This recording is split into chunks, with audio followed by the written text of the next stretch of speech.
জেনপাস Yuji 2026 যে counselling তার second রাউন্ডের সিট অ্যালটমেন্ট রেজাল্ট সেটা কিন্তু পাবলিশ হয়ে গেছে এবং আই হোপ যে তোমরা সিট অ্যালটমেন্ট রেজাল্ট এখন চেক করে নিয়েছো। কিভাবে চেক করতে হয় তোমরা ওয়েবসাইটে যাবে, লগ ইন করে তোমরা তোমাদের সিট অ্যালটমেন্ট রেজাল্ট চেক করতে পারবে। তো সেটা তো হয়ে গেল একটা ডিফারেন্ট ব্যাপার, কিন্তু এই সেকেন্ড রাউন্ডের সিট অ্যালটমেন্ট রেজাল্ট বের হওয়ার পর আমাদেরকে কি করতে হবে সেটা হচ্ছে ইম্পর্টেন্ট ফ্যাক্টর, এন্ড এই জায়গাটাই তোমাদেরকে ভালো করে বুঝতে হবে। আজকের এই ভিডিওতে আমি তোমাদেরকে সেটাই বোঝাবো যে আমাদের সেকেন্ড রাউন্ডের সিট অ্যালটমেন্ট রেজাল্ট পাবলিশ হওয়ার পর এখন বিভিন্ন টাইপের ক্যান্ডিডেট তোমরা রয়েছো, তাদের বিভিন্ন জনকে কি কি করতে হবে সেগুলো নিয়ে এক এক করে আমরা কথা বলবো। তোমরা যদি চ্যানেলে নতুন হয়ে থাকো চ্যানেলটি সাবস্ক্রাইব করে নিও, কারণ বাকি সমস্ত ক্ষেত্রে কিন্তু তোমরা এখান থেকে গাইডেন্স পেতে থাকবে। দেখো, সবার প্রথম বিষয় যে আমাদের এখানে কি কি কেস হতে পারে। এক নম্বর কেস হতে পারে যে তুমি কি করেছিলে, তুমি ফার্স্ট টাইমের জন্য একটা অ্যালটমেন্ট পেলে, ঠিক আছে, যে তুমি ফার্স্ট টাইমের জন্য একটা অ্যালটমেন্ট পেলে, এটা একটা কেস হতে পারে, তাই তো? তাহলে যদি তুমি ফার্স্ট টাইমের জন্য অ্যালটমেন্ট পাও তাহলে তোমাকে কি করতে হবে। সেকেন্ড কি হতে পারে যে তুমি ফার্স্ট রাউন্ডে চয়েস পেয়েছিলে, ফার্স্ট রাউন্ডে একটা সিট পেয়েছিলে, কিন্তু তুমি কি করেছিলে, তুমি আপগ্রেড করতে দিয়েছিলে, আপগ্রেড করতে দিয়েছিলে। এবার এখন কি হতে পারে, এখন তোমার যে ইয়েস আপগ্রেড হয়ে গেছে, অথবা হতে পারে যে আপগ্রেড হয়নি। নেক্সট আর কি রকমের স্টুডেন্ট থাকতে পারে, যে নেক্সট থাকতে পারে যে এই রাউন্ডে এসেও তুমি সেখানে এসে কোনো রকম কোনো অ্যালটমেন্ট এখনো পাওনি, তুমি ফার্স্ট রাউন্ডেও কোনো অ্যালটমেন্ট পাওনি এন্ড এখনো কোনো অ্যালটমেন্ট পাওনি। তাহলে সেই ক্ষেত্রে কি ঘটনা হতে পারে, এই প্রত্যেকটা বিষয় নিয়ে আজকে আমরা কথা বলবো। আচ্ছা, তাহলে সবার প্রথমে কথা বলা যাক যে কেউ যদি ফার্স্ট টাইমের জন্য অ্যালটমেন্ট পাচ্ছে, তাহলে ফার্স্ট টাইমের জন্য যে অ্যালটমেন্ট পাচ্ছে তার কাছে কি কি অপশন থাকছে। তার কাছে এক নম্বর অপশন থাকছে যে তুমি এখন কি করবে, সবার প্রথমে তুমি সিট অ্যাকসেপ্টেন্স ফি পেমেন্ট করবে, দেন তুমি কি করবে, দেন তুমি তোমার সিট অ্যালটমেন্ট লেটারটা ডাউনলোড করবে, তারপর সমস্ত ডকুমেন্টস নিয়ে তুমি ফিজিক্যাল ভেরিফিকেশনের জন্য যাবে। এবার ফিজিক্যাল ভেরিফিকেশনে যাওয়ার পর যদি তোমার ফিজিক্যাল ভেরিফিকেশন সাকসেসফুল হচ্ছে, তাহলে যদি তোমার মনে হয় যে তুমি অ্যাডমিশন নেবে, তাহলে তুমি নো আপগ্রেডেশন ফর্ম জমা দিয়ে অ্যাডমিশন নিয়ে নেবে। আর যদি তোমার মনে হয় যে না আমি আপগ্রেড করব, তাহলে তুমি কি করবে, তাহলে তুমি এখানে ফিজিক্যাল ভেরিফিকেশনের পর ইএস আপগ্রেডেশন ফর্ম জমা দেবে, ঠিক আছে। তাহলে এটা হচ্ছে পুরো প্রসেস। যদি তুমি নো আপগ্রেডেশন ফর্ম জমা দিয়ে নিয়ে অ্যাডমিশন নিয়ে নিচ্ছ, তাহলে সেই ক্ষেত্রে কি, তাহলে সেই ক্ষেত্রে তোমার তো ভর্তি হয়ে গেল, আর কাউন্সিলিং এ থাকার কোনো ব্যাপার নেই।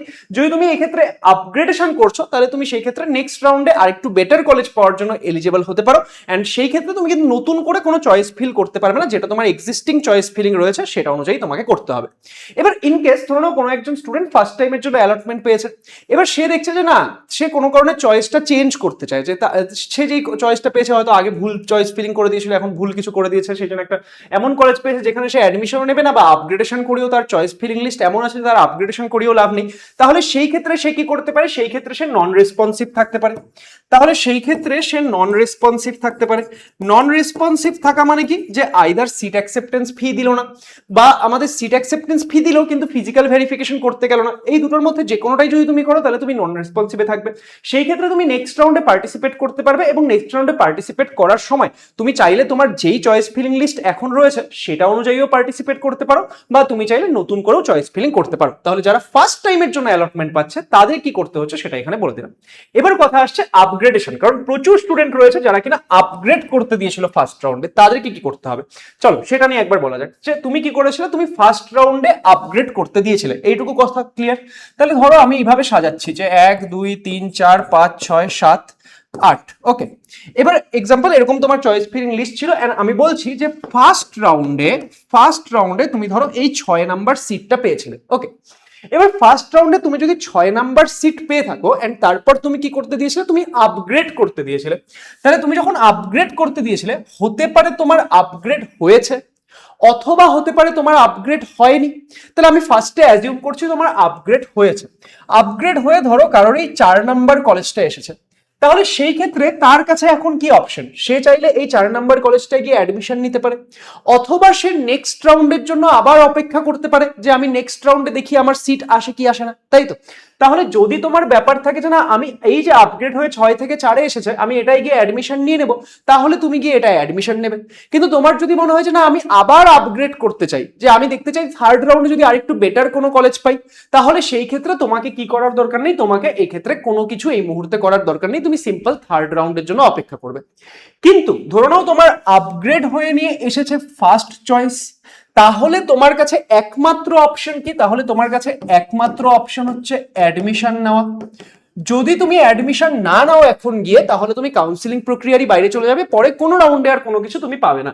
যদি কারোর ফার্স্ট চয়েস আসে, ইভেন এখানে যেটা বললাম ফার্স্ট টাইম অ্যালটমেন্ট যারা পেয়েছো তাদেরও যদি ফার্স্ট চয়েস চলে আসে, তাহলে তোমার কাছে কিন্তু একটাই অপশন যে তুমি সিট অ্যাকসেপ্টেন্স ফি দেবে, সিট অ্যালটমেন্ট লেটার ডাউনলোড করবে, ফিজিক্যাল ভেরিফিকেশন কমপ্লিট করবে, এন্ড নো আপগ্রেডেশন ফর্ম জমা দিয়ে তুমি কি করবে, নো আপগ্রেডেশন ফর্ম জমা দিয়ে অ্যাডমিশন নেবে। এই কোনো কিছুর অপশন কিন্তু তোমার কাছে থাকছে না যদি তুমি ফার্স্ট চয়েস পেয়ে যাও। ফার্স্ট চয়েস পাওয়া মানে কি, তোমার প্রায়োরিটির কলেজ পেয়ে গেছো। এবার তুমি যদি ভর্তি না হও, তাহলে ভাবা হবে যে তুমি কাউন্সিলিং এ ইন্টারেস্টেড না, তোমাকে কাউন্সিলিং এর বাইরে বের করে দেওয়া হবে। তাহলে তোমার ফার্স্ট টাইমের জন্য ফার্স্ট চয়েস আসুক বা তোমার আপগ্রেড হয়ে ফার্স্ট চয়েস আসুক, তোমার একমাত্র কাজ কি, একমাত্র কাজ হচ্ছে অ্যাডমিশন নেওয়া। ইন কেস, এটা তো আমি বললাম আপগ্রেড হয়েছে, কারোর যদি আপগ্রেড না হয়, ধরে নাও তুমি দেখতে পাচ্ছ যে তোমার রাউন্ড 2 তেও এই 6 নাম্বার কলেজটাই আছে, এক্সাম্পল নিয়েছি, কারোর জন্য এটা অন্য কোনো নাম্বারও হতে পারে, তো তুমি দেখছো যে এটাই তোমার আছে। এন্ড এই ক্ষেত্রেও তোমার কাছে দুটো চয়েস, তুমি চাইলে কি করতে পারো, তুমি চাইলে গিয়ে অ্যাডমিশন নিতে পারো। যদি তোমার মনে হয় যে না আমি দেখে নিয়েছি, আমি আপগ্রেড করতে দিয়েছিলাম, আমি আর ট্রাই করতে চাই না, আমি এবার এটা থেকে অ্যাডমিশন নিয়ে নিতে চাই, তাহলে তুমি অ্যাডমিশন নিতে পারো। যদি তোমার মনে হয় যে না আমি আপগ্রেড করব, আমি নেক্সট রাউন্ডেও দেখবো যে আমি অন্য কোনো কলেজ পাই কি পাই না, তাহলে তুমি নেক্সট রাউন্ডের জন্য অপেক্ষা করতে পারো। ঠিক আছে, তোমাকে এখন কিচ্ছু করার দরকার নেই। হ্যাঁ, নেক্সট রাউন্ডে যদি তুমি অন্য কোনো কলেজ না পেলে, তাহলে যেটা তোমার কাছে এখন আছে সেটা তোমার কাছে থাকবে, তাই না? এবার বুঝলে তো ব্যাপারটা? তাহলে যদি আপগ্রেড হয়ে যায়, ধরো আপগ্রেড হয়ে কারো 4 নাম্বার আসলো, এবার তুমি যদি চাও যে অ্যাডমিশন নিতে, তাহলে কি অ্যাডমিশন নেবে। যদি মনে হয় না আমি আবার থার্ড রাউন্ডে আপগ্রেড করবো, তাহলে তুমি সিম্পলি অপেক্ষা করবে। যদি তোমার আপগ্রেড নাও হয়, তাহলে তুমি যদি ভাবছো যে অ্যাডমিশন নেবে, তাহলে তুমি কি অ্যাডমিশন নেবে। আর যদি মনে হচ্ছে যে আমি অ্যাডমিশন নেব না, আমি নেক্সট রাউন্ডে আপগ্রেড করতে চাই, তাহলে তুমি সিম্পলি অপেক্ষা করবে। এন্ড এগুলো কোনো কিছু আমি মন থেকে বলছি না, দেখো পুরোটা তোমাদের কাউন্সিলিং এর নোটিশে বলা আছে, ক্লিয়ারলি দেখে নাও একবার। ঠিক আছে, ওকে। যে এখানটায় আমরা যদি নোটিস করি যে আমাদের এখানে candidates upgraded in second or letter choices, তোমার যদি আপগ্রেড কোথায় হয়ে থাকে, আমাদের সেকেন্ড অর লেটার চয়েসে যদি তোমার আপগ্রেড হয়ে থাকে, such candidates may opt for no upgradation and complete the admission procedure in the respective institute, failing which the candidate will be debarred from the entire counseling process.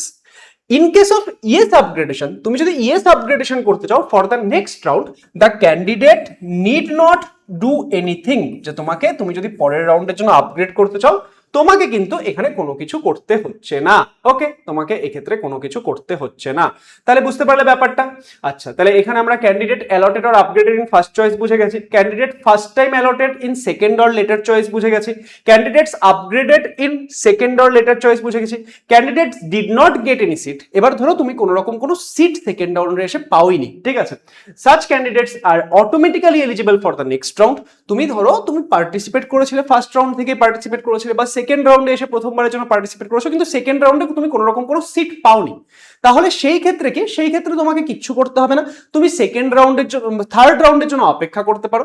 And third রাউন্ডে তোমার আগের যে choice ফিলিংটা রয়েছে, সেই choice filling অনুযায়ী তোমার allotment আসলে আসবে, না আসলে না আসবে। কিন্তু তুমি যদি চাও যে আচ্ছা আমি চয়েস ফিলিংটা চেঞ্জ করব, সেটাও তোমার কাছে অপশন আছে, ঠিক আছে, ওকে, সেটাও তোমার কাছে অপশন রয়েছে। Okay, those candidates may also opt for fresh choice fill up in the very next round. Candidates allotted in second or later choice but not responsive, যারা সেকেন্ড অর লেটার চয়েস দিয়েছেন, by the way কেউ যদি first choice পায় তার তো নন responsive থাকার কোনো option নেই। তাহলে কি বলেছে, such candidates either paid the seat acceptance fee but fee did not verify the document or did not pay the seat acceptance fee will be eligible for the next round with their existing choice fill up, those candidates may also opt for fresh choice fill up. তাহলে এটা I hope সবাই বুঝতে পারলে। তাহলে আজকে আমি দেখো তোমাদের যে এখন সেকেন্ড রাউন্ডে কি কি করতে হচ্ছে এন্ড ডিফারেন্ট কেস কি হতে পারে, সেই প্রত্যেকটা বিষয় কিন্তু ডিসকাস করে দিলাম। হ্যাঁ, এবার এখানে একটা বিষয় থাকছে, ধরো নাও কারোর কি হয়েছে, কারোর এক্ষেত্রে আমাদের একটা ফার্স্ট রাউন্ডে সিট পেয়েছে, কিন্তু তোমাদের কি হয়েছিল, তোমাদের যে সিট ফিজিক্যাল ভেরিফিকেশন সেটা ক্যান্সেল হয়ে গেছিল। এখন তুমি একটা সিট পেয়েছো, তাহলে তোমাকে এখন কি করতে হবে, তোমাকে কি কিন্তু আবার ফিজিক্যাল ভেরিফিকেশন করাতে হবে, ঠিক আছে, কারণ তুমি যদি ফিজিক্যাল ভেরিফিকেশন না করাও, তাহলে তোমার আগের বার তো ফিজিক্যাল ভেরিফিকেশন সাকসেসফুল হয়নি, তাই না? ওকে, তুমি যদি এখান থেকে আপগ্রেড করতে চাচ্ছ বা কিছু করতে চাচ্ছ বা অ্যাডমিশন নিতে চাচ্ছ, তোমাকে কিন্তু কি ফিজিক্যাল ভেরিফিকেশন কমপ্লিট করাতে হবে। তাহলে এই হচ্ছে পুরো প্রসেস। আই হোপ এটা তোমাদেরকে হেল্প করবে। বাই দ্য ওয়ে একটা ইম্পর্টেন্ট আপডেট দিয়ে রাখি, যদি তোমাদের কারোর মনে হচ্ছে না আমি এই বছর গভর্নমেন্ট কলেজ পাবো না, আমি 2027 এর প্রিপারেশন স্টার্ট করব, আমাদের ব্যাচের অ্যাডমিশন কিন্তু চলছে। তোমরা লেটস ইমপ্রুভ অ্যাপ ডাউনলোড করে আমাদের অ্যাভেঞ্জার্স ব্যাচে অ্যাডমিশন নিতে পারো, কারণ পুরো ইয়ারটাকে যদি প্রপারলি কাজে লাগাতে হয়, তার জন্য best platform let's improve and best guidance তোমরা অ্যাভেঞ্জার্স ব্যাচেই পাবে। তো আমাদের হেল্পলাইন নম্বরও এখানে দেওয়া রয়েছে, তোমরা আমাদের হেল্পলাইন নম্বরও কন্ট্যাক্ট করে নিতে পারো, তাহলে ওনারা তোমাদেরকে হেল্প করে দেবে তোমাদের ব্যাচের অ্যাডমিশনের জন্য। ওকে, চলো তাহলে আই হোপ যে আজকের এই ভিডিও থেকে তোমাদের কাছে পুরো বিষয়টা ক্লিয়ার। ক্লিয়ার? কে কোন কলেজ পেলে সেটা কমেন্ট করে জানিও, অ্যান্ড অল দ্য বেস্ট সবাইকে। আমরা এই ভিডিওর ডেসক্রিপশনে তোমাদেরকে একটা গুগল ফর্মের লিঙ্ক দিয়ে দেবো, কে কোন কলেজ পেলে সেটা আমাদেরকে ফিল আপ করে জানিও, তাহলে আমরা আরো বেটার গাইডেন্স তোমাদেরকে প্রোভাইড করতে পারবো। তাহলে চলো দেখা হচ্ছে নেক্সট ভিডিওতে, ততক্ষণের জন্য অল দ্য বেস্ট, অ্যান্ড সবাই ভালো করে বাকি কাজগুলো কমপ্লিট করে নাও। ওকে।